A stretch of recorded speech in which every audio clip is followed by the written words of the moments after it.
তিনি যখন রোদের মাঝে খোলা আকাশের নিচে হাঁটতেন, সাহাবারা তাকিয়ে দেখতেন আমরা ভীত সন্ত্রস্ত, আমরা এই রোদের মাঝে বাইরে যেতে চাই না, যেখানে ধান দিলে খই হয়ে যাবে, চাল দিলে মুড়ি হয়ে যাবে।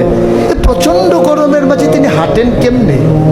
অবাক বিস্ময়ে উপরের দিকে তাকিয়ে দেখতেন নবী হেঁটে যায়, আর নবীর মাথার উপরে একটা মেঘের টুকরা ছায়া হয়ে হয়ে পাশে পাশে যায়।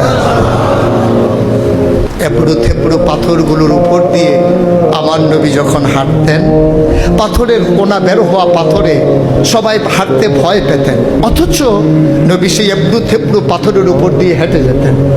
তারা চিন্তা করতেন নবীর কদমের নিচে এই শক্ত পাথর পড়লে উনি কি ব্যথা পান না? পরীক্ষা করার জন্যে পেছনে পেছনে অনেকেই দৌড়াতেন। দৌড়ে দৌড়ে নবীর কদম মুবারকের নিচে যে পাথর পড়ে গিয়েছিল ওরা হাতে তুলে দেখতেন নবীর কদমের সম্মানে শক্ত পাথর তুলার মতো নরম হয়ে গেছে। এ নবী আমার, এ নবী আপনার নবী, এ নবী আমাদের নবী। আমরা প্রাউড ফিল করি।